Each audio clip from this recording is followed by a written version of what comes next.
Halo, Assalamualaikum warahmatullahi wabarakatuh. Welcome back Sobat Timnas di channel Blue Santama. Ya, tentunya di hari ini, hari Kamis 26 September, gua kembali ingin mengabarkan, ingin sharing tentang kabar tim nasional Indonesia tentunya, terkhususnya. Namun sebelum gua membahas lebih jauh, gua ingin mengucapkan terima kasih kepada teman-teman semua yang sudah mendukung, menyaksikan, dan mensubscribe channel Blue Santama.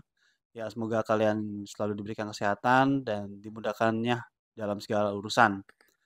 Baik, kembali lagi gue ingin ngobrol dan sharing saja untuk perkembangan timnas di mana pada semalam ya, timnas usia muda atau timnas U20 asuhan Indra Syafri memulai langkah positifnya untuk bisa mencapai target lolos ke Piala Asia. Nah, kemarin itu Timnas U20 sukses mengalahkan Maldives atau Maladewa dengan skor cukup telak 4-0.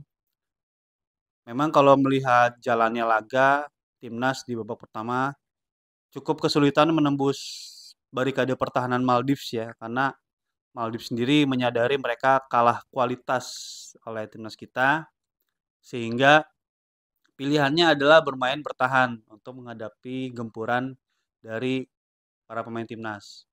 Sehingga di babak pertama praktis kita meskipun sangat menguasai permainan, sangat mendominasi permainan, dan beberapa kali melakukan upaya-upaya serangan dari sisi kiri, dari sisi kanan, memanfaatkan kecepatan Rizky Afrizal, memanfaatkan kecepatan Arliansa, dan melakukan beberapa kali skema cutback, tapi mampu dibendung karena begitu bertumpuknya pemain Maldives ya. Jadi memang karena pola permainan Indra Syafri memang acap kali memanfaatkan si sayap kiri sayap kanan. Jadi pola atau skema cutback memang di babak pertama sangat terlihat ya. Beberapa kali memang mentah dan mampu digagalkan oleh pertahanan Maldives. Nah, akhirnya pada babak pertama timnas U20 ini hanya bisa bertahan dengan skor 0-0.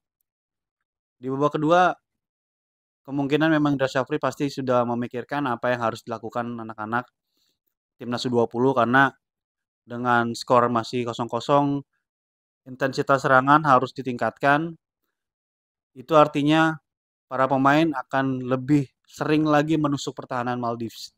Dan akhirnya terbukti di awal babak kedua Aditya mampu mencetak gol yang cukup cantik memanfaatkan umpan dari sudut kiri pertahanan atau sudut kanan pertahanan Maldives, umpan dari Donitri Pamungkas yang mampu di flashing dengan sangat cantik oleh Aditya.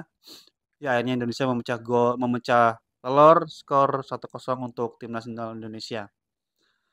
Dan setelah gol pertama terjadi, maka gempuran, aliran serangan, dan intensitas semakin tinggi sehingga tidak lama berselang lagi-lagi kita kembali unggul melalui gol Vigo ya, yang memanfaatkan cutback dari sisi kanan atau dari sisi daya serang kita.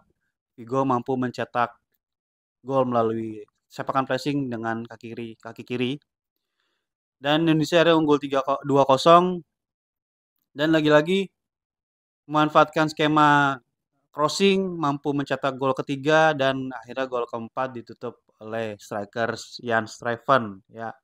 Overall atau secara keseluruhan memang timnas masih tampil belum sempurna karena ini masih match pertama dan tentunya nanti di laga berikutnya di besok timnas akan menghadapi Timor Leste yang di pertandingan sebelumnya juga kalah oleh Yaman ya dengan skor 3-1.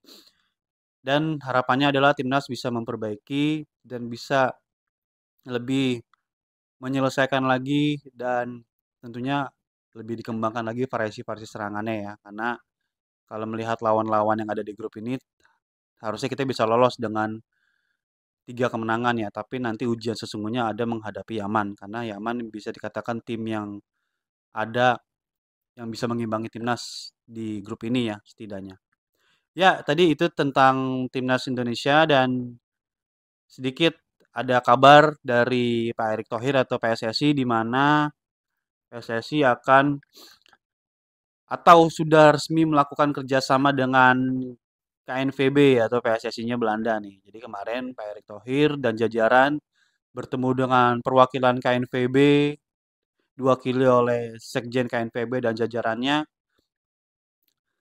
telah sepakat melakukan kerjasama antar kedua federasi di mana PSSI atau Pak Erick Thohir mengatakan bahwa timnas atau sepak bola Indonesia saat ini sedang mengalami transformasi untuk berkembang ke depannya dan ini menjadi satu sinyalemen positif bahwa timnas memang atau sepak bola Indonesia sedang mengalami kenaikan level khususnya timnas nasional Indonesia bahwa Indonesia dan Belanda memiliki kedekatan, memiliki historis panjang sehingga kerjasama yang dilakukan ini tentunya dengan harapan bisa meningkatkan kualitas sepak bola Indonesia untuk kedepannya.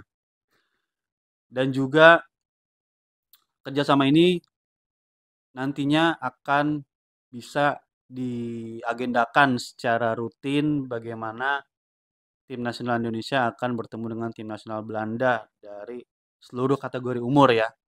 Jadi Pak Erick bilang Indonesia mungkin akan rutin menghadapi Belanda senior ataupun Belanda U21, U17 atau U16-nya. Jadi untuk kerjasama ini akan berjalan 3 tahun ke depan dengan KNVB dan ini bisa menjadi kerjasama yang sangat baik ya karena Indonesia nanti akan sering bertemu dengan timnas Belanda dalam rangka uji coba ataupun FIFA Matchday seperti waktu menghadapi Argentina itu. Dan dari KNVB sendiri juga mengatakan sangat senang bisa bekerja sama dengan PSSI dengan Indonesia khususnya karena bisa bekerja sama dengan Indonesia tentu satu kebanggaan karena Belanda dan Indonesia memiliki sejarah panjang, memiliki histori panjang dan memiliki kedekatan. Jadi